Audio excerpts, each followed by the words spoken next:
Let me had to sip some coffee before we get into this next topic. Yeah. In his words, I'm charged up. And in your words, this is layered because there's a lot of different directions we got to go in with this. Drake has been touring. Yep. Drake has been touring. In fact, he just made his way. Oh, shoot. I was going to call Josh. So call him. Oh, let me see if he'll answer. Drake has been making his way through, the country. And Drake had a hologram of himself in one of the... he does this... There's this part of his show where... I don't know if he's doing this everywhere he goes, but there was a show he did where there was a bench, and he was sitting on the bench, and he was sitting next to his younger self. So they usually have an actor come out. I already heard about this from another person's first-hand experience, and there's usually an actor who comes out and plays younger Drake, and then he sits beside himself, quote unquote. The reason it was brought up recently is because at one of the shows last week in New York, instead of speaking to his younger self, he brought his mom out. Yeah, I saw he brought his mom. And his mom sat on the couch. Yeah. So there's no hologram, it's an actual person? Yes, but let's see what you... Let's see. Let's go to our Drake correspondent. Let's see if he'll answer. This is about to be funny as hell. Yeah.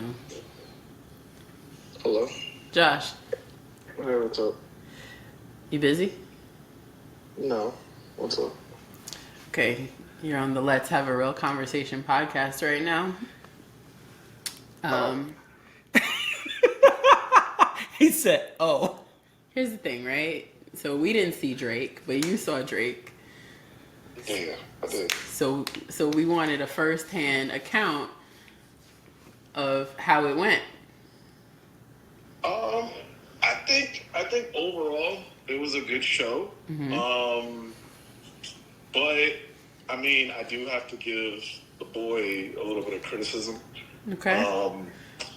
I think most rappers aren't the best performers. Like, I don't think when you go see a rapper, you can expect a performance like Beyonce. That's fair.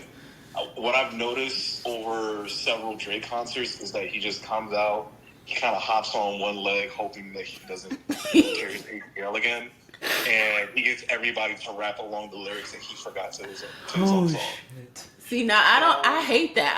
I don't like I don't care if you're a rapper, a singer, whoever. I don't care if you're white, you're black, you're Indian, whatever.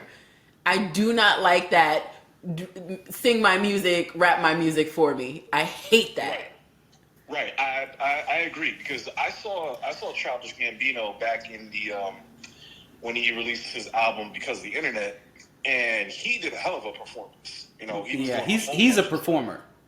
Yeah, he's absolutely a performer. Yeah. Drake, it was a whole bunch of memes and stuff going on in the show, but it was really a lot of sing my own stuff, and then also I kind of have a little bit of an issue when he's like, "Yo, I'm gonna take you guys way back," and then he plays Marvin's Room. He does that everywhere. That's kind of wild, because I'm like, I thought he was gonna go back to the mixtape days, right. Back then. But he did even to So Far Gone. I'll even take that, but he didn't. So he did that at Dreamville too. Yeah, he loves Marvin's Room. But I said that to you too. I said he's obsessed with Marvin's Room. It's like Usher and Daddy's Home. I don't. Well, he had to pay that chick. She sued him. So listen, after I had to pay you, I'm performing it every time I get on stage. I guess that makes sense. But he will not let Marvin's Room go. And I love Marvin's Room. Don't get me wrong. I just feel like he makes sure. Well, that's why. Yeah. Okay. Yeah. And what was the other thing?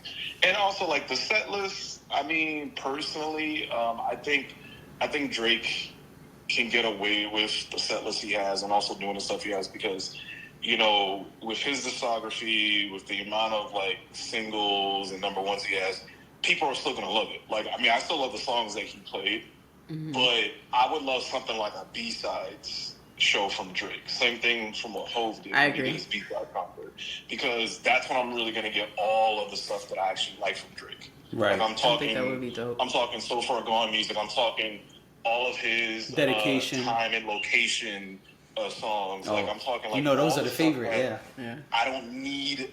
I don't need all of the poppy #1 stuff. I need like some good Drake songs. Yeah. Even Agree. We Made It. Remember? Do you remember We Made It from Soulja Yeah. Boy? Yeah. Yeah. Like that's a popping Drake song. Yeah. A lot of that stuff was popping, but like he played a lot of he played like a couple of CLB songs. He played like 3 songs from Honestly Nevermind, which I still haven't listened to the album. Which that was supposed to be his dance album. Yeah. Yep. And yeah, I mean, and also one more thing is I think Search and Rescue is a horrible song. It's the song that they play on the radio right now, and a lot of people like that song. I was really surprised, but it had the show popping. So Okay. Yeah. Well, people, if you're listening to the radio, I feel like, when you go to the concert, it's kind of hard not to get on that bandwagon. So, I don't even know what song that is, I'm going to be honest.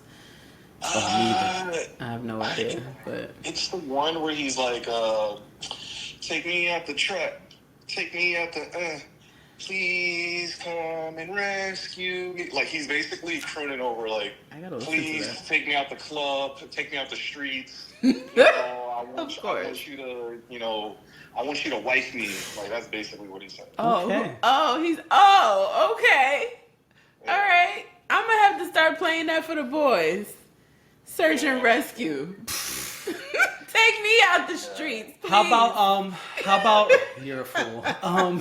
How about the stuff with 21? Because I heard it's Drake, then 21 comes out, and then they kind of do some songs together. Yeah, that's exactly how the format was. So, like, he did a bunch of his songs, and he did some of the solo songs off of Her Loss. Okay. And then it was 21. 21 did a lot of his, like, notable songs. Which, there was a couple I didn't know, but, like, I like 21. Like, I've always liked 21. Mm-hmm. And I thought, like, what he was doing was pretty dope. And then, then they came back out, and it was, like, it was the both of them. They both did their joint songs that they've done over the course of how many years. Except for, I think, that one song, I forgot. There was one song that they both did a while ago. I think it was probably their first joint. I don't think they did that. But, they did they did a few of the Her Loss songs. But I actually wanted more of that because there's a lot of Her Loss music that I actually really like that's both 21 and Drake, and they didn't really do too much. I think the ones that they did that I really like was Spin About You. I don't even remember some of the other ones that were joint, but I think they did Spin About You and some of the other ones on, like Knife Talk, but I was on Certified Lover Boy. Mm-hmm. So they didn't really do that many Her Loss songs. It was really weird.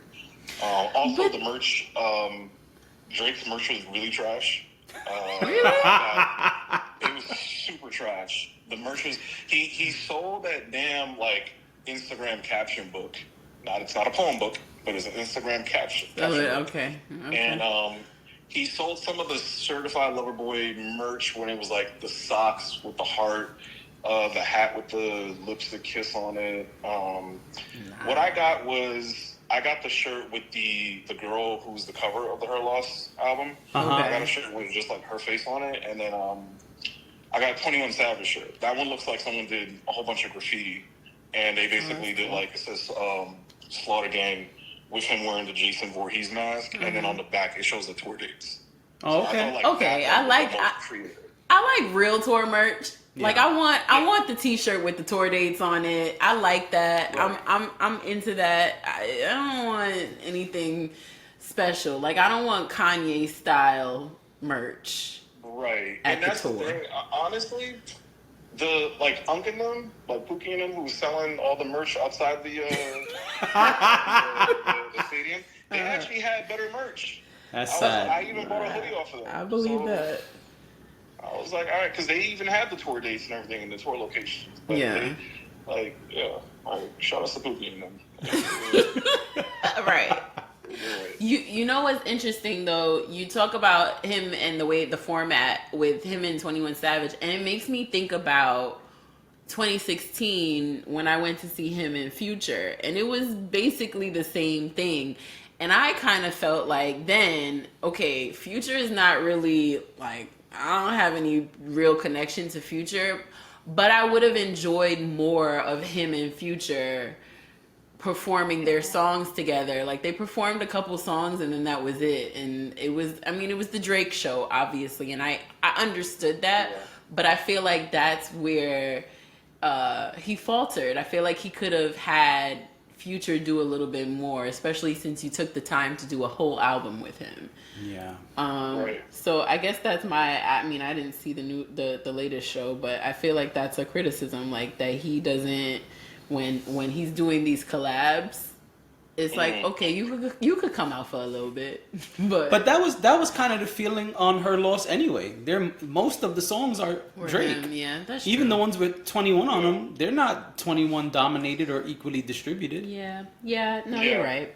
You're right. That's honestly, that's a fact, because I think there was only like a couple songs where you could tell, like, okay, like he's getting in 21's pocket. Yeah. Like he's actually, like, he's rapping with 21 on 21's terms. And I think like that one in particular, I think it was like Broke Boys. Broke Boys is like a 21 featuring Drake song. And right. I mean, Knife Talk isn't on Her Loss, but Knife Talk is a 21 song, absolutely. But most of them is mostly Drake songs. Yeah. But I also think that album is probably one of Drake's best body of work in a really long time. Like, I wasn't a fan of the past couple. Again, I still haven't listened to Honestly Nevermind and Certified Lover Boy. There's a couple of songs that I... Only the timestamps. But Joshua, honestly, never mind. You don't need to. I'm just heads up. You see what I did? I saw what you did. No, but seriously, I don't think you missed anything. No, I don't think I did too. He was trying to get the crowd popping, but that was actually probably one of the most quietest moments. Well, you know what too? So when that happens, when he plays the Honestly Nevermind songs, he's kind of taking a break. So he knows that shit is kind of trash. Like, he starts taking a break. Like what he does, he walks over to the DJ area and he's acting like he's somewhat of being the DJ. But then, he gets his water, he takes some shots, he talks to some people, and then he goes back out. Like, he goes back out to perform. Actually, no, I think Jimmy Cooks is on the Honestly Nevermind album, but I think he does that with 21. But yeah, he takes basically a break for like 3 songs, which is about 12 minutes. Yeah, I could see that. I could see why he would do that. That makes sense. It's smart. Well, right. A little interlude for him. Right, and I think it's smart when they incorporate their music, like the music that they're not going to perform. I think it's really smart when they incorporate it in those little. I think Beyonce's been doing the same thing, because I've been watching her entire concert on TikTok, and even when I saw Usher at Roots, that was one thing that he did. There were songs that he didn't perform, but he did his own little intermission, and that was the time when he played songs that I think those were carefully, because he even showed the track list for Roots afterwards. And that was planned out to play those specific songs in between. So I think it's a smart thing that artists do. Drake. I don't like that shit. I mean, I think it's smart when you're performing all of the other things that you want to perform, but you don't technically have the time to perform every single song.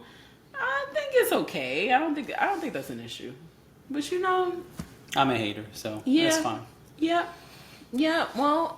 Well, Josh, we appreciate you, No problem. Being our Drake correspondent. Yep. Yep. I'm a very, I have a love-hate relationship with Drake. I think he's one of the best to ever do it, but I also think he's made a lot of corny and weird decisions in some recent years. But if I could see the boy again, I guess I'll go and do it again. So, yeah. Also, again, I just want to say Pound Town, Song of the Summer. Yes. We got your comment the other day. Yes, Pound Town is definitely the song of the summer. telling you Barclays was jumping up for Pound Town. I Pound believe Town. you. Just love Pound Town. I believe you.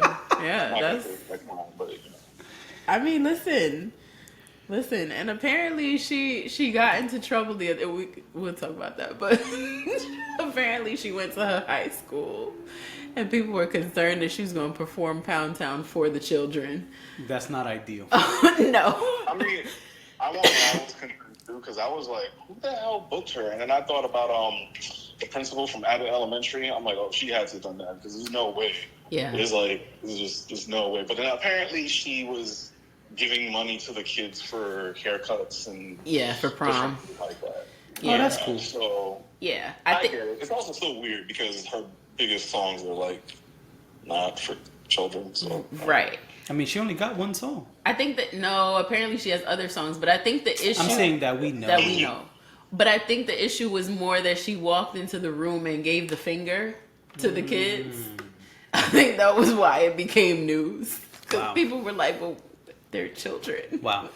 But somebody made a good point. That's the way kids greet each other these days. So of course, I also didn't know if that was also like a Rick and Morty reference because in the show Rick and Morty, that's actually a thing. In like one particular episode where the character Rick, he basically tricks the whole planet into thinking like the way you greet people is by giving them the finger or flipping them the bird. And it was exactly like that. So I don't know if that was also a reference, but I know that's the thing. Yeah, maybe. I don't know. And he's our sexy red correspondent. You know what I'm saying? Look at that. I'm not gonna take that. I'm gonna just give her credit where credit's due. You know, like, I'm gonna give her some credit. Yeah, I mean, people are going up for it, so you know. Anyway, we appreciate you, doing this very unexpected impromptu deep dive into the Drake concert. No problem. With a splash of Sexy Red. Wait. While we got you, did you hear his verse on Utopia? Yeah, actually, okay, so I gotta give him credit for that, because that verse on Utopia is actually pretty dope. I still think he's corny for shooting everybody around Kanye, because, or not even really shooting, he doesn't, it's weird, it's like, I think Push is the only one to really hurt Drake, and he does like these little things. I think this has actually been one of the most direct responses to Push in a while. Absolutely. But it's still kind of like, bro, you could have said something before, and I don't care if you want to say it was Jay Prince something not to do it. Like, you could have said something before. I think it's kind of lame to do it, but I actually like the verse. I think both the song in general is like really good, and I think Drake was kind of like it sounded a lot like If You're Reading This Is Too Late, Drake. Yeah. Yeah. I like it. Okay. We'll be discussing that, so I was curious what your thoughts were. It's good. It's definitely good. He got my praise on that one. On this one, that. Okay. Well, we appreciate you, and No problem. I'll talk to you later. Thank you. All right. Peace. Bye. All right, so special thanks to Dash Brother Josh for our, Our Drake correspondent. our Drake correspondent, you know what I'm saying? Yeah. Yeah. I figured he would have a lot to say. Yeah. So that's it. I just want to respond to the Utopia verse. Yeah. The song is called, so Travis Scott dropped a new album. Mm-hmm. Drake is on a song called Meltdown. And that's what we asked Josh about at the end. And he takes shots at Push. He takes shots at Pharrell pretty directly. Like, he does not say names for each thing he does. He really doesn't say names, but it's pretty clear who he is talking about. And I would play it for y'all, but YouTube keeps flagging stuff when we play music. So y'all can go look it up, because I don't want to have stuff get flagged and taken down. So I think it's really corny. I agree with Josh that he's taking shots at everyone around Kanye, but not Kanye.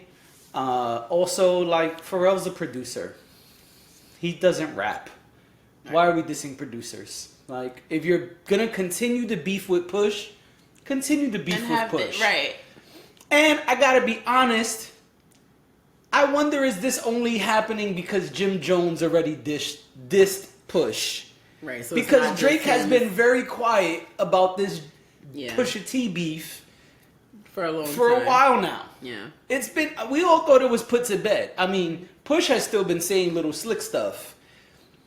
But Drake hasn't said a word. And he's released plenty of music and verses and features. Right. And the 21 album, like we said, Her Loss. Nothing was on any of those. So now I gotta wonder, raise my eyebrow, is this because Jim Jones very publicly shot at Drake? And now, I mean, not at Drake, at Pusha T. And now, I'm going to say something I said a couple pods ago. There was a rumor that this Jim Jones Pusha T shit only started after Drake brought out Dipset at the Apollo. We know Drake is very meticulous. Yeah. We know Drake is a planner. Yeah. So, did Drake plan this tag team action? I can see that. Did Drake tell Jim Jones, hey, Like the Jim Jones thing was the setup for the thing that's... or we about to jump him? Well, that's what I'm saying. It's a setup for... Because you got to understand, Jim Jones is a public figure, yes. Jim Jones is a celebrity, yes. Jim Jones is a famous rapper, yes. But he is not on the level of notoriety of Pusha T, and definitely not on the level of notoriety of Drake. Right. And so even if a little bit of that Yeah. boosts his stock, Right. It's worth it for him to do it. He loses nothing. Yeah, he doesn't lose anything from this. No. we've also never seen Jim Jones in back and forth battles of raps. Right. We've never seen a public display. We've seen, tough talk. We know about his action outside of music. Yeah. With the fisticuffs. Yeah. But we never seen Jim Jones in a rap battle, so to speak. Yeah. And so all of this is boosting Jim Jones stock. It makes me wonder, was there a conversation behind the scenes Maybe. after the Apollo? Maybe you're right. Or was Jim Jones acting on his own? And now that Drake sees that, he's like, that's what we doing? Okay, yeah. I feel brave too now. Any of those things can be possible. I think you're onto something, that there is some connection to it. I remember when you said it on the pod before. I do think that there's a strong possibility there's a connection to it, because even though you have like these solo artists that are out and they do whatever and they have their own conflicts with whoever, they're also a little cliquish. Especially when it comes to like Drake and Cole, and they're a lot cliquish. They're cliquish. not. They move on their own because they are solo artists, but There are they have these alliances with other rappers and rap crews, and I was gonna say there's mob ties, but yes. sure, yeah, you could your way. Drake reference. Your way is cooler than mine, but Yeah, I wasn't trying to be cool, just I know. I'm just saying it sounds way better than what I said, I but appreciate that. yeah, I could totally see that being a thing, because we know that they do things like that. Like if somebody messes with Cole, and you might hear Drake do a verse about that person, and they do things like this. So it's not unlikely, and But did we talk about the fact that he in his show had took a shot at Childish Gambino? We didn't yet, but let me just say this. I want to say publicly, because I don't know what's going to happen from here on out. I want to say publicly two things. Number one, Drake, if you think Push is just going to take that quietly on the chin, Oh, I think it's the opposite. you are bugging. I think it's the opposite. And number two, This is a rollout. what you mean? Drake has an album coming, and Drake knows that if he pokes the bear will wake up. Well, Push also has an album coming. So it's good for both of them. Sure. I think, like you said, Drake is very strategic and he's very meticulous. I think Drake knows that he is waking the bear. I think he knows that, and I think he wants that. And I think Drake knows that nobody gave a fuck about Honestly Nevermind, and he is setting this up. I think, I said this to you off pod, I think he is doing this specifically as part of a rollout. Yes. I think that all of this is to get people excited. Yes. And if it helps Pusha T to prop himself up in the process, why not? We always talk about how, yeah, they're feuding, but are they feuding? Like, Oh, I think them two really are feuding. I'm just saying in general. I think like Kanye and Drake, who they knows? squashed it or whatever. Who knows? I don't think it ever really was even real shit. I think it was nonsense. But Push and Drake, no, I don't think that's play. I just think. I don't think that's hey, let's sell records. Yeah, no, I don't think it's something where they're like sitting down and strategizing together. But I think there is a mutual understanding of this is, if we both got an album coming out and we both feuding. Oh, I disagree. That makes sense. I think.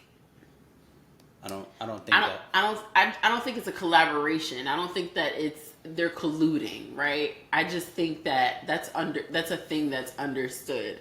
Whether Drake initiates it or whatever, Drake knows that Pusha T is not gonna take it lying down. He's going to say something back. And that's going to make people want to listen to the new Drake album. And it's going to make people want to listen to the new Pusha T album. I think that's a given. I think Drake and his people know that going into things. Yes, I totally agree with that part. But no, I don't think this is a, hey, Push could benefit from this too type of thing. I think the opposite. I think this is, one, we heard your shit out of the Louis Vuitton thing. Mm-hmm. And two, Jim Jones already jumped ahead and responded. Three, you haven't said shit. Four, exactly that last piece you said. Let me get my shit off on the Utopia feature. Mm-hmm. So that way it could springboard my album sales, because now people are looking forward to the shit I'm going to say on the new album. And what I was going to say a minute ago is, I think the second part is, I don't think Push has any problem battling both of y'all motherfuckers at the same time. Of course not. I think y'all probably made Push very excited right now. Right. I think Push heard that shit and was like, "Oh yeah, okay, the album okay, yes." Back just so he yes. Could, we don't even know when the Push album is coming or the just, Clips album is coming. We don't know what it is. We just know. I'm just saying. I'm sure he's like, "Oh, let's do some more." Oh, come on. And now here's what's really wild. Mm-hmm. You publicly dissed Pharrell. Pharrell probably was like, I'm gonna make some angry ass beats now. Oh, that's what you said? Right, exactly. Watch these beats I'm about to make for Push to diss you. Yeah. Why would you do that? I don't know, but I think, like I said, I think that Drake. I'm excited. I think me too, because I feel like this is what we want from Drake. Like we want. Oh, I mean, I'm excited for Push. I don't give a fuck about Drake. I want to hear a direct diss, like the way I came up here and gave props to Jim Jones. Yeah. For his diss being very direct. Yeah. And very clear. That's what I want. If Drake is gonna reignite the battle with Push, then let's really do it.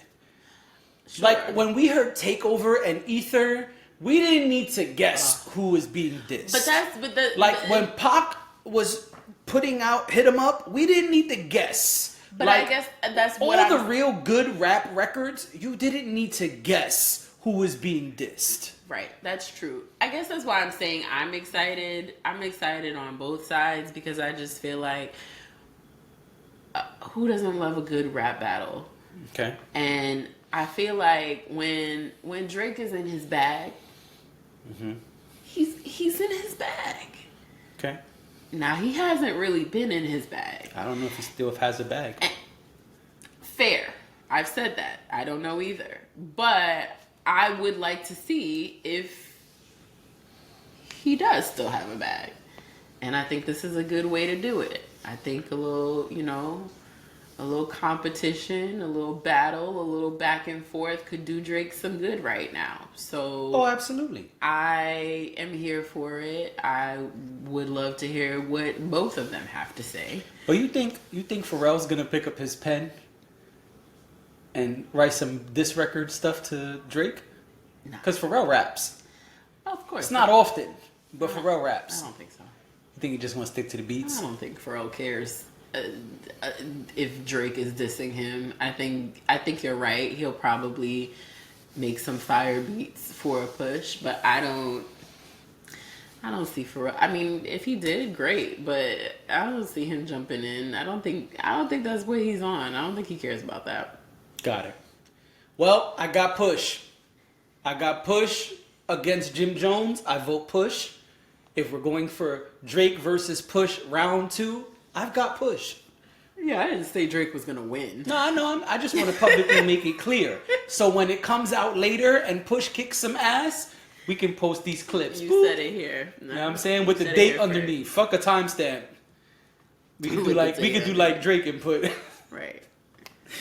You know? Right. June 30th on the couch. Right.